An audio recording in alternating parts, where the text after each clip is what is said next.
profesor Santos Juliá, quien necesita pocas presentaciones, pero en cualquier caso recordaré que es doctor en Ciencias Políticas y Sociología por la Universidad Complutense, catedrático del Departamento de Historia Social y del Pensamiento Político de la UNED y autor de numerosísimos trabajos sobre historia política y social de España durante el siglo XX. Premio Nacional de Historia de España, Premio Internacional de Ensayo Caballero Bonal, comentarista de política nacional al que leemos asiduamente, estoy seguro, todos nosotros. En definitiva, es un placer contar hoy contigo, querido Santos, querido profesor Julián, cuando quieras.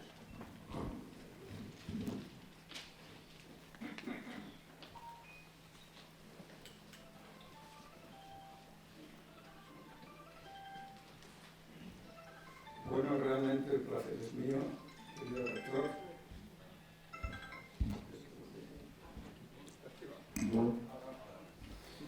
Que digo que el placer es mío, querido rector, y muy agradecido de estar aquí con todos ustedes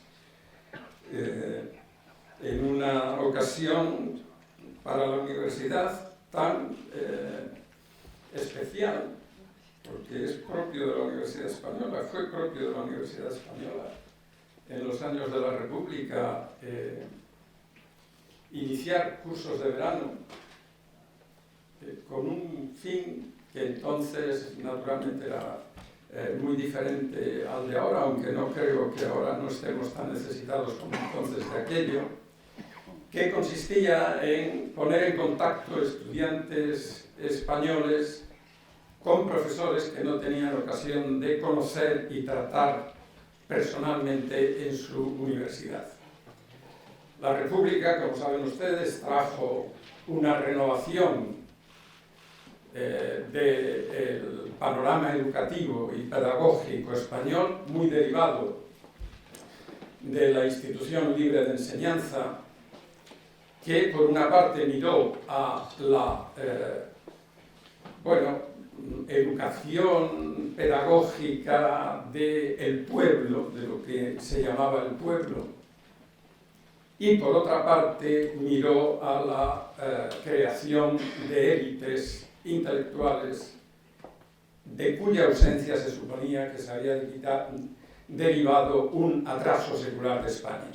Pueblo educado, élites intelectuales serían los motores que sacarían a España de su tradicional atraso.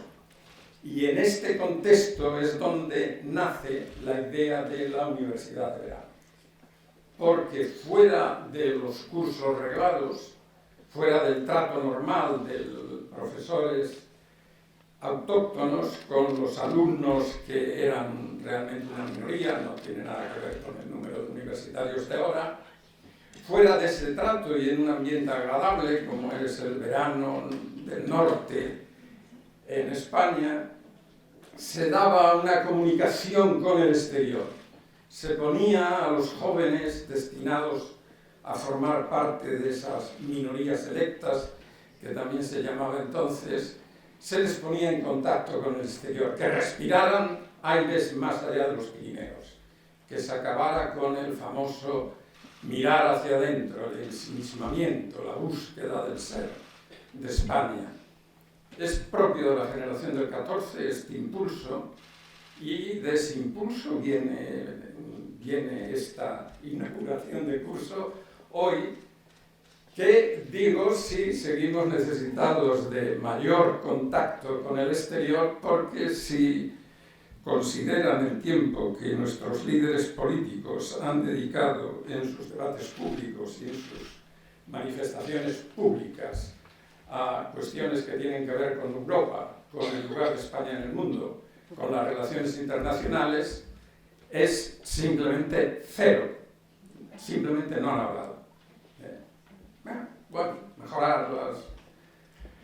De manera que sí, que seguimos bastante ensimismados, seguimos bastante dentro de nosotros mismos y seguimos necesitando de estas sacudidas, aunque sean solo veraniegas, que nos pongan en contacto con una realidad exterior, con profesores que vienen de fuera, con alumnos que vienen de fuera, que haya esta comunicación que sin duda forma parte del tipo de educación que es hoy exigible para andar por el mundo.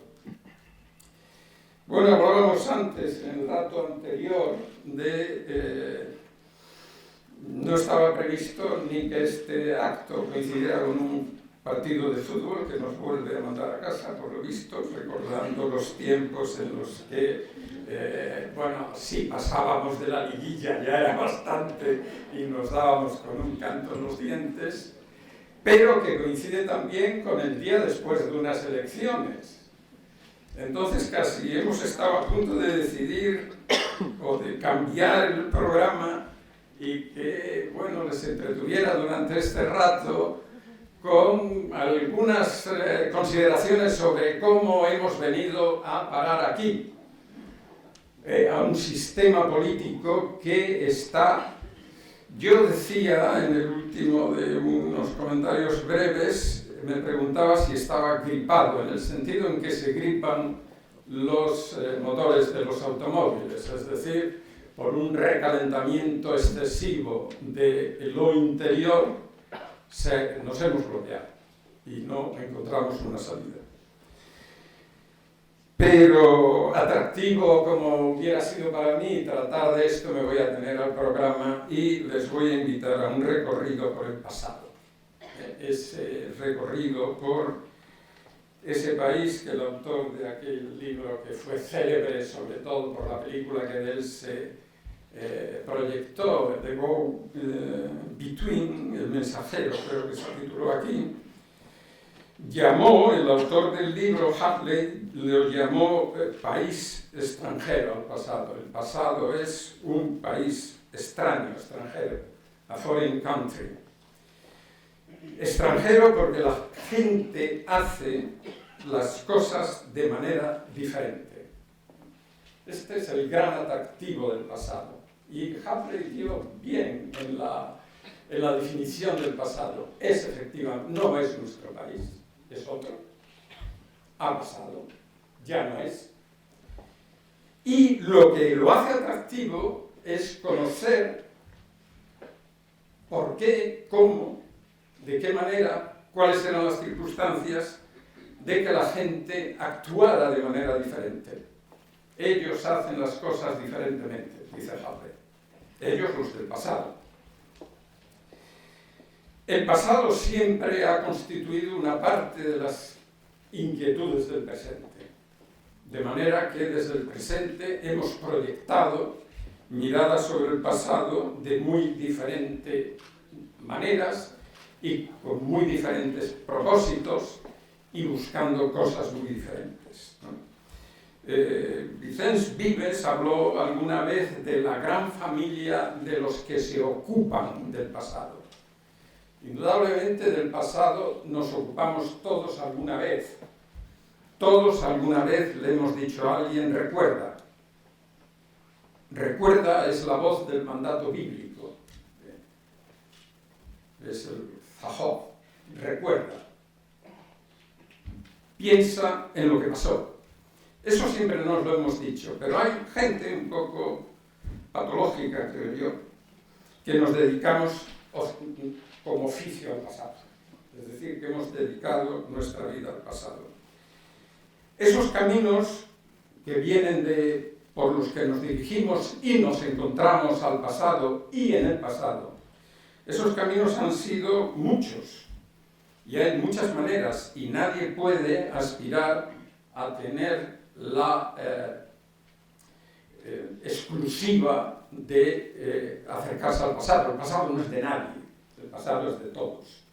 El pasado es de quien se acerca a él y acercándose a él, ese pasado le dice algo sobre el sentido del presente, sobre lo que fueron. Bueno, entre los que se ocupan del pasado, entre los que reconstruyen, tratan el pasado, pues está la gran novelística, toda la novelística del siglo XIX es son construcciones sobre el pasado en todos los topos y en todos los modos posibles. Están los poemas, que son los que empiezan realmente a cantar el pasado, las canciones de gesta. Está la memoria en este sentido de hacer esto en memoria mía, recordar lo que ocurrió, es decir, la memoria como alimento del sentido de nuestra vida en el presente, y, entre otros, está la historia. Hoy se ocupan del pasado los cineastas, hoy probablemente por el cauce por el que el pasado nos llega más a nosotros son las series de televisión.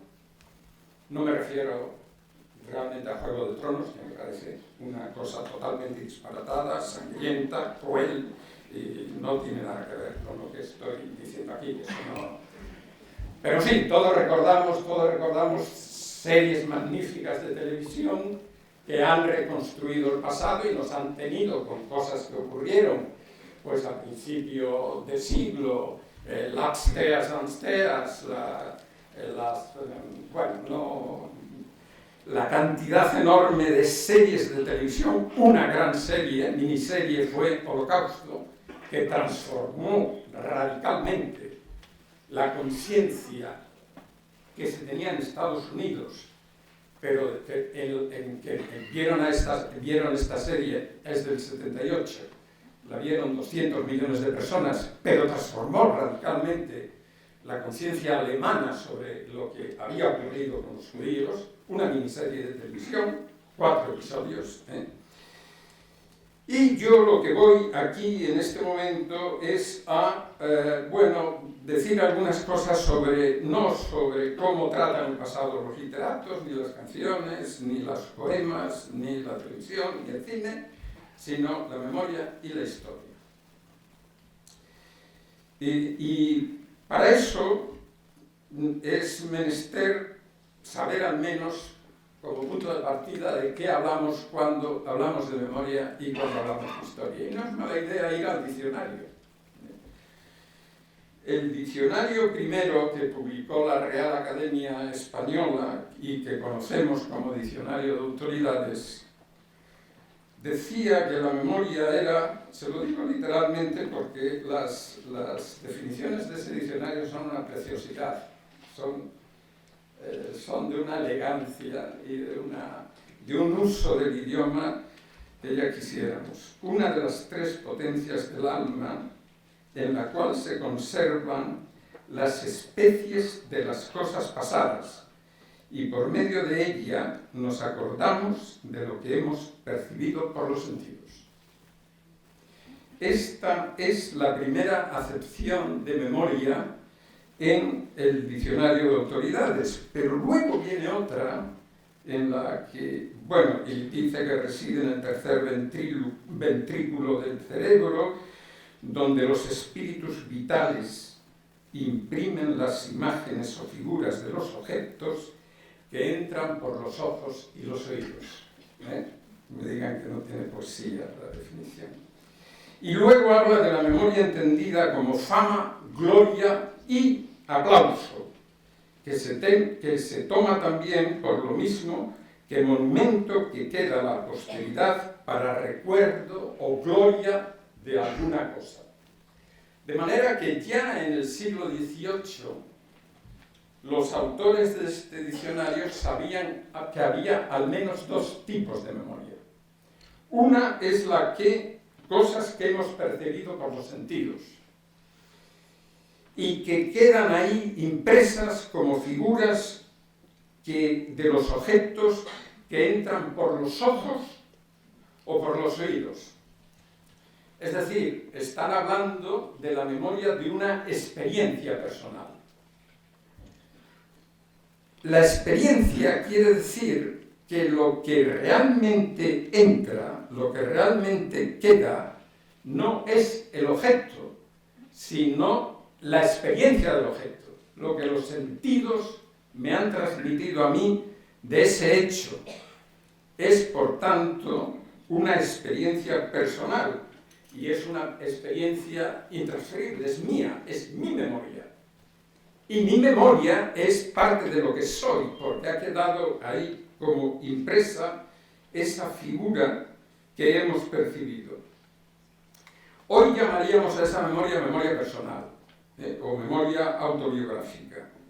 Memoria que se refiere no tanto al hecho, sino a la experiencia del hecho, a lo que en mí causó ese hecho.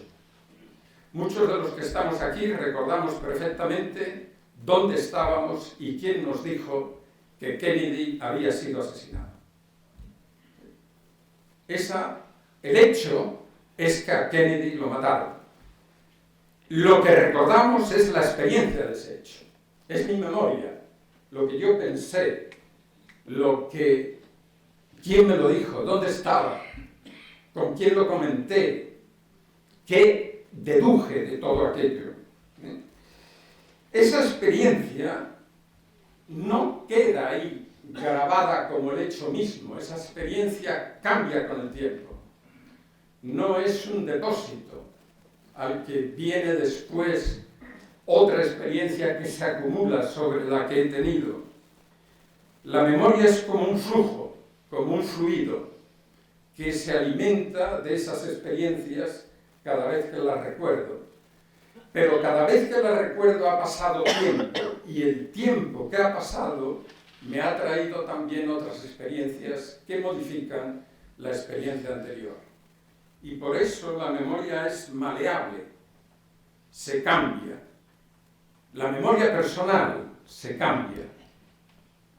Podemos tener una memoria de lo que nos contaron nuestros padres de la guerra civil. Y esa memoria estará, condicionada por el marco en que la recibí, por lo que me dijeron.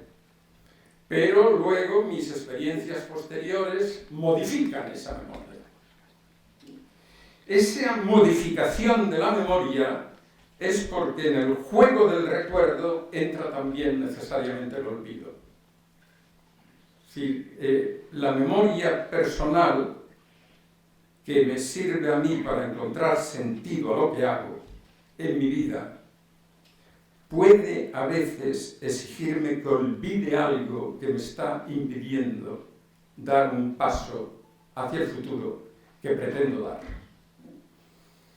La experiencia, por ejemplo, de la generación de españoles que en el año 56 vinieron a esta Universidad Complutense o estaban en esta Universidad Complutense, la experiencia de las primeras luchas por la conquista de unas libertades de las que carecían, por tener un sindicato propio, por poder organizar actos libremente sin la presencia de la policía, etc., hizo que unos que venían del campo de los que habían vencido en la guerra y que se habían construido una memoria de la guerra, entraran en contacto con otros que habían venido del campo de los vencidos y se habían también construido una memoria personal de esa guerra.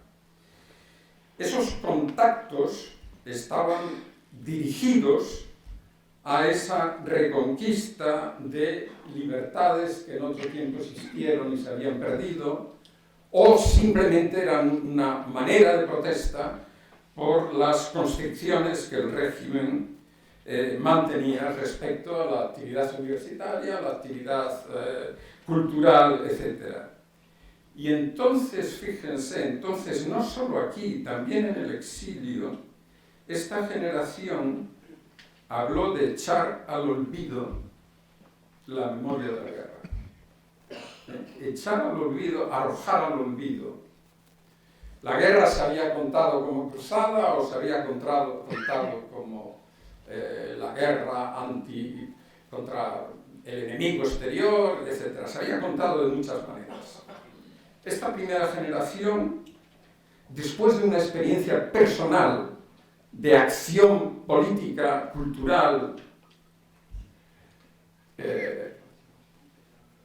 publica manifiestos en los que aquí, en Valladolid, en México, gente que tiene entonces entre 20 y 25 años, hablan de arrojar el pasado al olvido.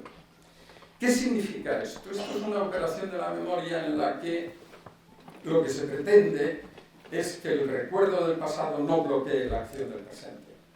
No significa que yo me olvido de, sino que decido que lo que había pasado no va a bloquear la acción del presente y por tanto decido que no va a contar.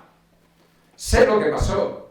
Entre estos jóvenes había muchos que habían asesinado a los cuyos padres habían sido asesinados.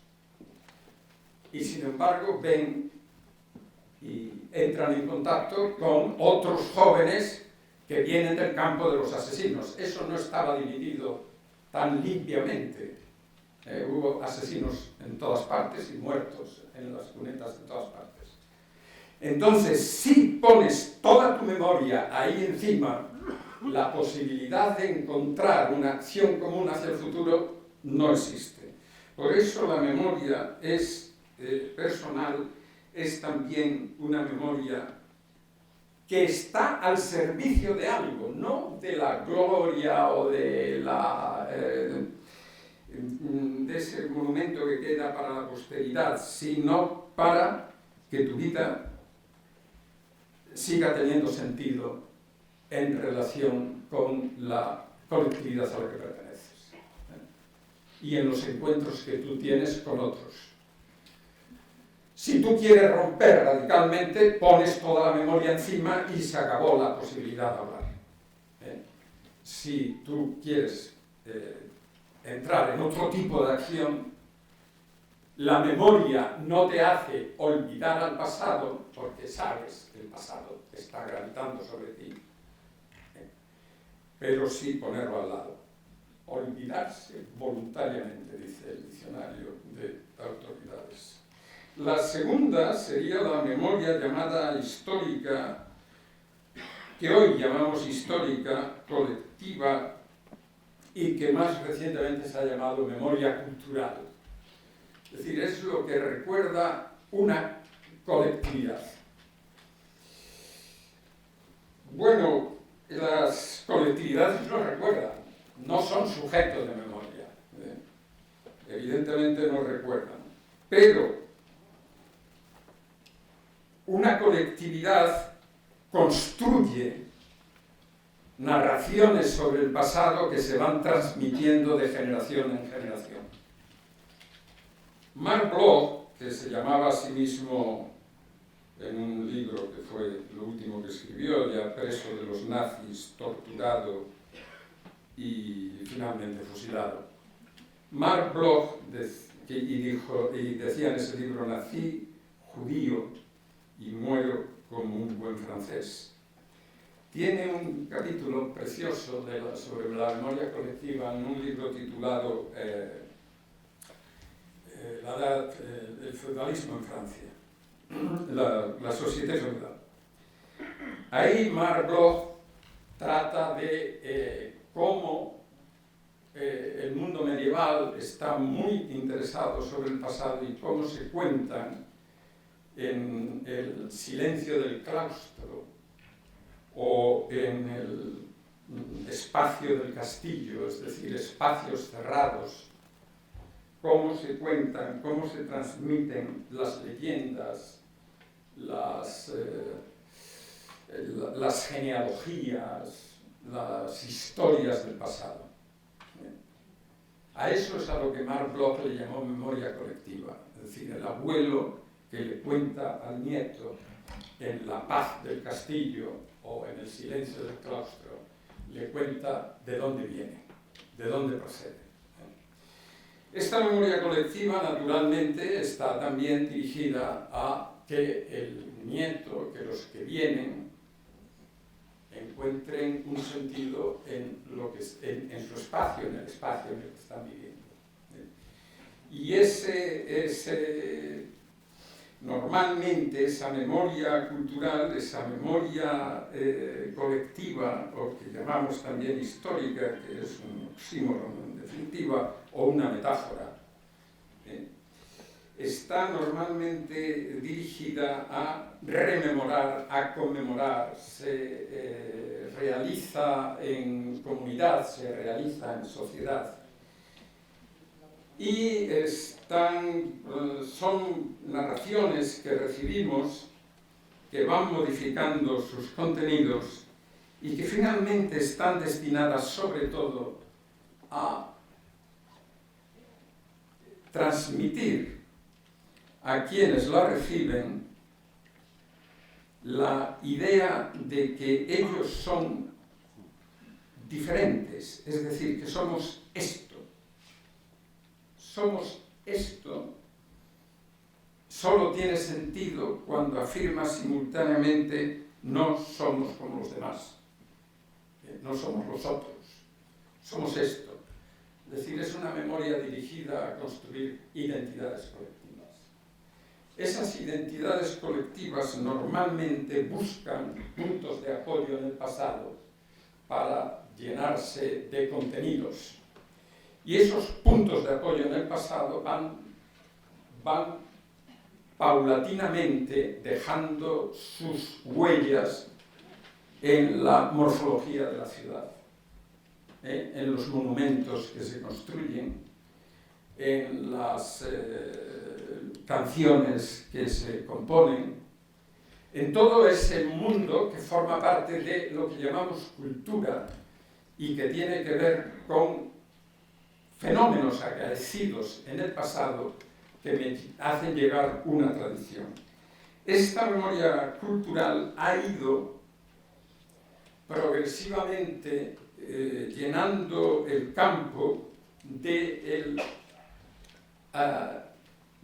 acercamiento al pasado hasta el punto que hay quien hoy postula que la historia no es más que rememoración del pasado, como tantas otras maneras de acercarse.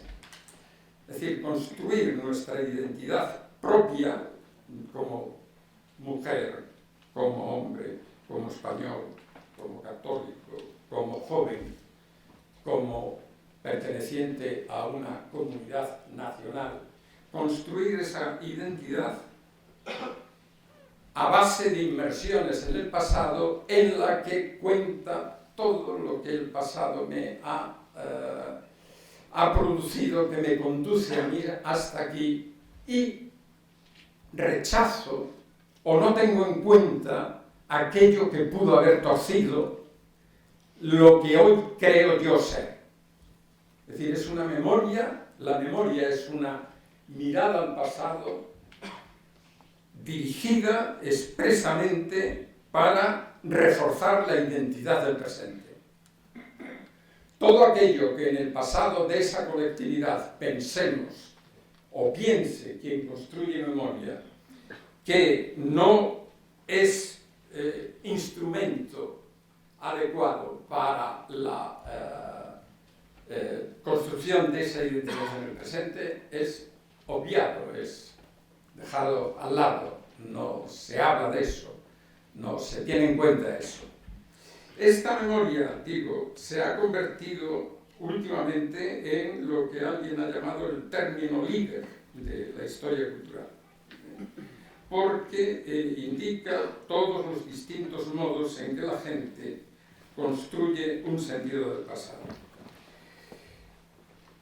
Naturalmente, cuando ese pasado es un pasado traumático, cuando ese pasado está lleno de, como le ha ocurrido a la Europa del siglo XX y en general al mundo del siglo XX, de campos de concentración, de gulags, de guerras devastadoras, de bombardeos indiscriminados de ciudades, del Holocausto, de guerras civiles, de éxodos de poblaciones enteras, alemanas, gitanas, serbias. cuando está lleno de guerras coloniales en las que el otro era el salvaje al que o bien se explotaba o bien se eliminaba, cuando hay recuerdos de dictaduras en Europa y América con miles de desaparecidos, cuando está reciente la esclavitud y las sevicias que sufrieron las poblaciones esclavas, negras especialmente, las matanzas indiscriminadas, entonces aquí hay un campo enorme para el cultivo de esta memoria como vía de duelo, de rememoración, de ritos de perdón, de exposiciones que se han multiplicado en los últimos años, de convertir la memoria en la única manera de hacer justicia al pasado. Esta sería la, muy rápidamente dicho, sería lo que nos está ocurriendo desde hace 2 o 3 décadas. Es decir, ha habido una expansión memorial en construcciones de museos, en relatos de memoria, en actuaciones judiciales, incluso en leyes memoriales, que han llegado a, hacer sonar ciertas alarmas en los profesionales de la historia, los que se dedican profesionalmente a la historia. Uno de ellos, Charles Mayer, por ejemplo, dijo que la adicción a la memoria podría convertirse en neurasténica y discapacitadora. Es como si, carentes de futuro, no tuviéramos más futuro que recordar el pasado. Peter Novitz, que estudió por qué en Estados Unidos se recordaba tanto el Holocausto a partir de los años 80, cuando en Estados Unidos el Holocausto no forma parte de su historia y cuando, por otra parte, durante los 50 y los 60 nadie se había acordado del Holocausto, se interesó por qué aquí y por qué ahora. Y entonces él propone una tesis que tiene cierto interés porque dice que fue la manera de respuesta a un declive del etos integracionista en Estados Unidos y a la aparición de etos particularistas. Es decir, los judíos americanos que habían sido incorporados a la vida americana, como decía Marloja en el caso francés, nací judío, muero francés, habían sido totalmente integrados. En la memoria del Holocausto encontraron otra manera de afirmar su etos particularista.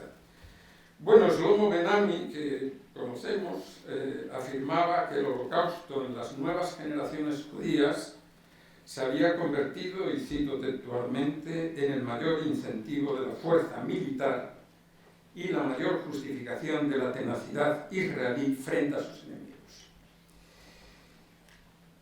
Esta, por una parte, gran expansión de la cultura memorial y, por otra parte, cierta resistencia de los historiadores a abandonar la historia como, otra manera diferente de acercarse al pasado, ha llevado a disputas, en algunos casos agrias, desagradables, entre quienes querían reducir toda la memoria. Es imposible conocer el pasado, sería la tesis, lo único que se puede hacer es recordarlo.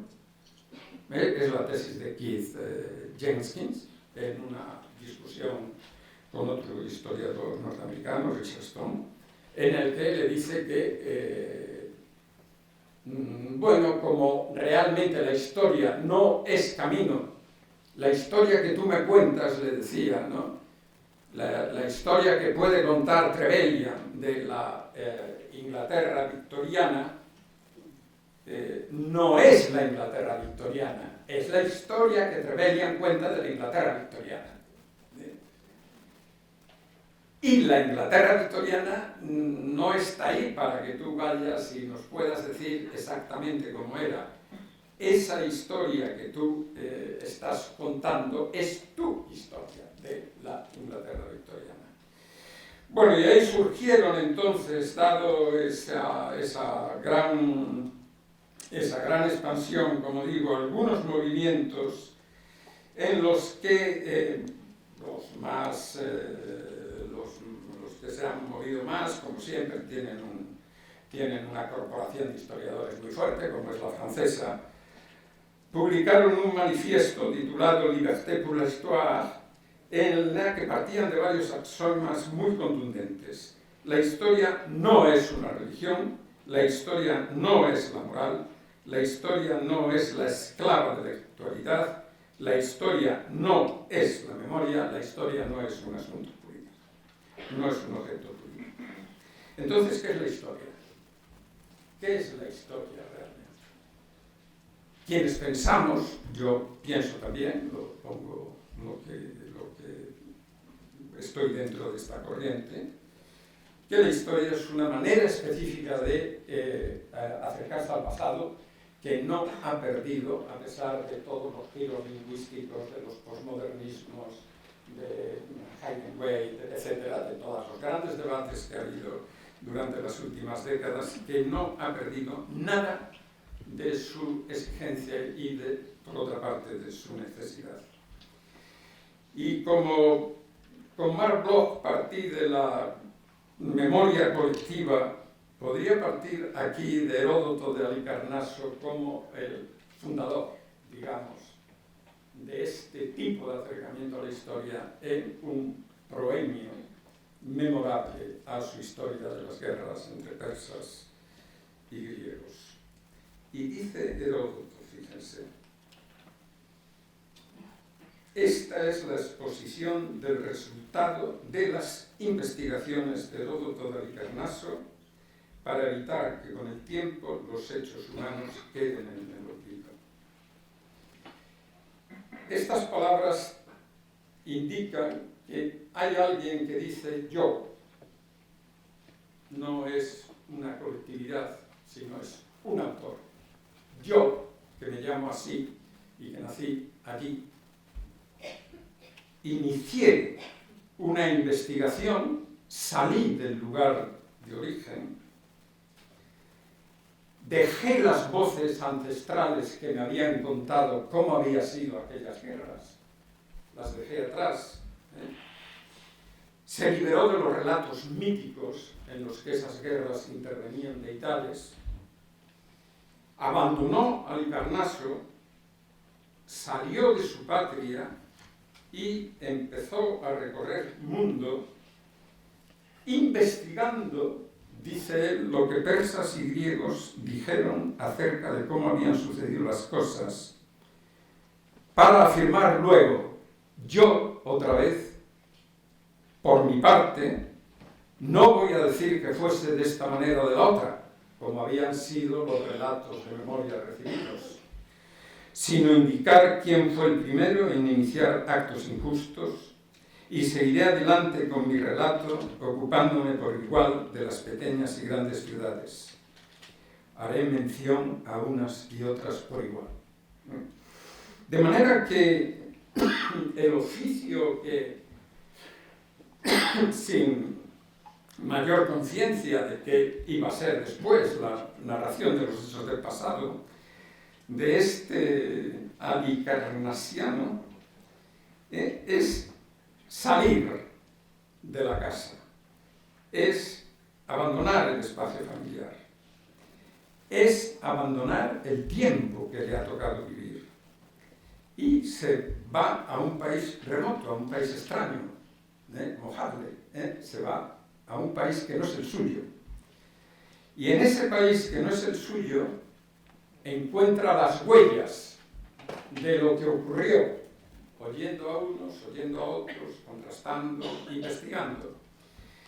Esa pasión por conocer es lo que define al historiador.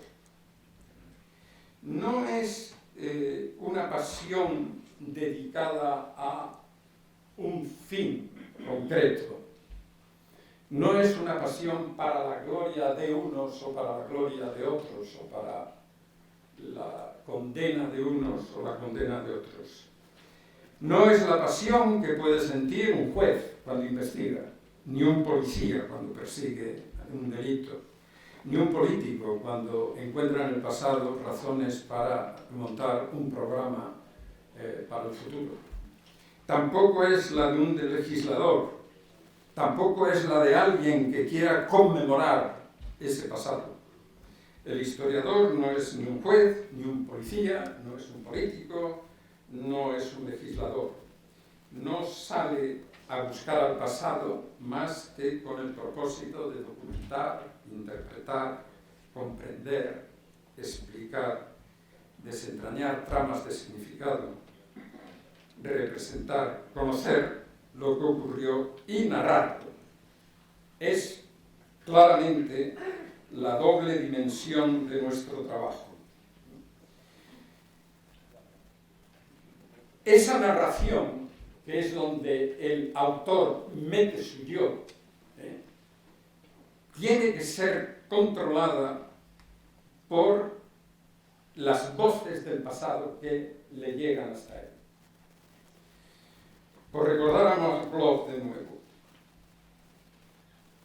la condición para entrar en una conciencia extraña, en un país extraño, en el pasado, es despojarse del yo, dice Marlowe, lo decía en los años 20. Otro judío, Yosef Hadim Yerushalmi, denominó o habló de este despojo del yo, es decir, de este control de lo que uno es en relación con lo que uno está obligado a contar. Lo llamó una pasión austera por el hecho, por la prueba, por la evidencia. Pasión sobria, pasión austera. Es decir, una pasión despojada de utilidad inmediata. No, la pasión que guía a un historiador es la pasión por conocer. Y en este sentido, ir al pasado para conocer ese pasado de manera sobria y austeramente, lo fundamental, lo que estamos obligados todos los historiadores es a que ninguna voz de las que habló en el pasado quede silenciada. Hay un libro muy, muy bonito de una historiadora americana, Natalie Simon Davis, que se titula El retorno de Martin Guerre, que es un libro que cuenta una historia preciosa, que es la vuelta de Martin Guerre. Hubo una película después sobre que no estaba mal, pero que ella quedó algo disgustada por esa película. El retorno de Martin Guerre es el retorno de un impostor, de alguien que va a la guerra. En la Edad Media se iba a la guerra y ya no se volvía, o la mayor parte de la vez no se perdía por los caminos del mundo. Y llega a la aldea de donde se fue Martin Guerre un tipo al que la viuda reconoce como Martin Guerre, pero que empieza a levantar sospechas ante todos los posibles herederos de Martin Guerre, naturalmente. Ese no es Martin Guerre. Bueno, y este hombre lo somete a la Inquisición a un proceso, y hay un revuelo porque ella dice que sí, ella dice que no, el impostor dice que sí, que es porque... Bueno. Lo que me interesa es destacar que la película introduce naturalmente elementos que no están en la historia que contó Natalie Simon Davis, ¿no? Y en el prólogo a la edición de su libro, Natalie Simon Davis dice: ciertamente esta historia es mi invención, my invention, es mi invención, pero es una invención firmemente constreñida por los hechos del pasado, por las voces del pasado. La versión castellana de este pasaje, el traductor no se enteró exactamente, y decía que canalizada por la escucha del pasado. No es eso, no tiene nada que ver con la escucha. No es la escucha lo que me constriñe, es la voz, cuya escucha yo estoy obligado a atender.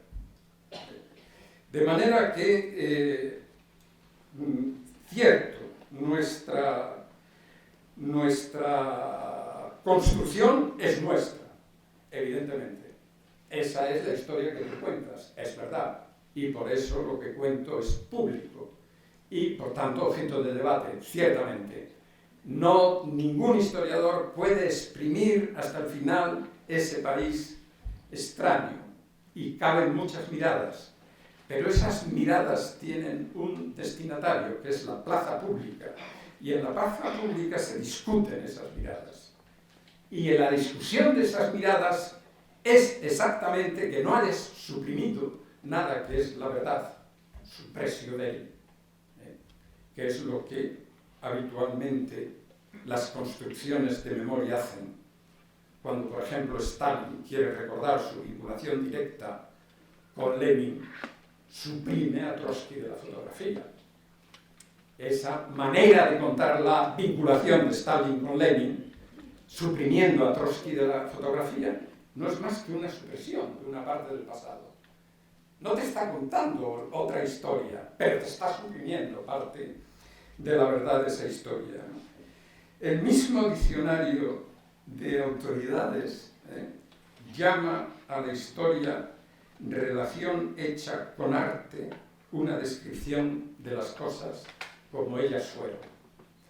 Esto es bastante antes que arranque, contarme cómo fue la cosa y no me cuentes historias, porque historias también significa fábula, sobre todo en plural. Cuéntame cómo fueron realmente las cosas. El historiador cuenta o pretende contar cómo fueron realmente las cosas. Sé muy bien el debate que se ha originado sobre la posibilidad de contar tal como fueron las cosas, pero lo que importa es que la cosa te controle firmemente la narración. La cosa, entendida la cosa por todas las voces del pasado. Cuando esto no se produce, entonces tenemos una historia mental. No es historia, porque la historia, el historiador, tiene un pacto con el lector, con esa plaza pública a la que se destina, que es lo que yo te cuento, está sostenido en hechos documentados. Mi interpretación, tú la discutirás o no la discutirás, pero está construida, mi interpretación, que es mía, está construida sobre hechos del pasado. Esto es una diferencia de raíz entre el acercamiento al pasado por la memoria o al acercamiento al pasado por la historia. Sin embargo, yo no comparto la idea de que no haya lugar para una y para otra. Nadie tiene el monopolio de encontrar el pasado o de ir al pasado. Creo que la memoria tiene un sentido, indudablemente. No seríamos humanos si no recordáramos. Y el recuerdo es el recuerdo, parcial, subjetivo, a veces tramposo, dirigido a un fin. Y la historia es la historia. Como yo creo que se puede encontrar una fórmula, titulé esta conferencia que tan amablemente me encargaron con una de las últimas imágenes que debemos a Paul Ricoeur. Paul Ricoeur ha dedicado su vida al recuerdo, a la memoria, a la historia, y finalmente la figura ideal de nuestra relación con el pasado, decía Paul Ricoeur en uno de los últimos escritos de su vida,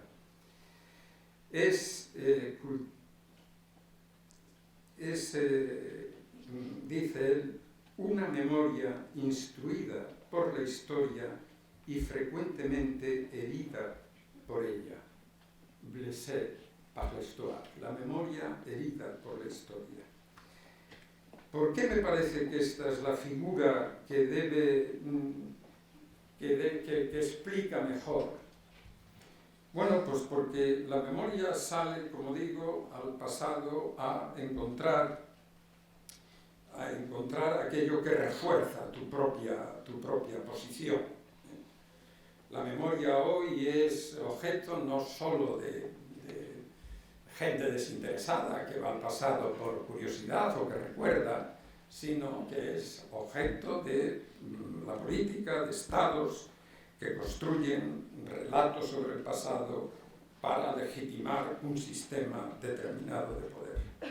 Bueno, esa memoria tiene normalmente a la construcción de esa diferencia que les decía al principio. Esa diferencia por la que se constituye una identidad, yo soy esto, simultáneamente a la construcción del otro, que no forma parte de esa identidad. Cuando hay traumas con el pasado, es propio de quien fue víctima construir la memoria como víctima y excluir todo lo que a esa memoria no puedes integrar. La historia es la indagación, y la indagación a veces te puede llevar al descubrimiento de que los tuyos también pudieron ser asesinos. O que los tuyos, esos que dices tuyos, cometieron violaciones de derechos humanos igual que los cometieron esos que llamas otros. La historia, cuando no suprime nada de lo que llega del pasado, necesariamente significa una herida para la memoria. En la medida en que una sociedad pueda o permita o cree espacios suficientes para que se desarrollen memorias que pueden parecer enfrentadas incluso a muerte, y sin embargo haya todavía quienes piensen que la única manera de que esas memorias que están ahí no conduzcan a un enfrentamiento exterminador, como ha sido la historia europea y parte de la mundial durante el siglo XX, entonces esa sociedad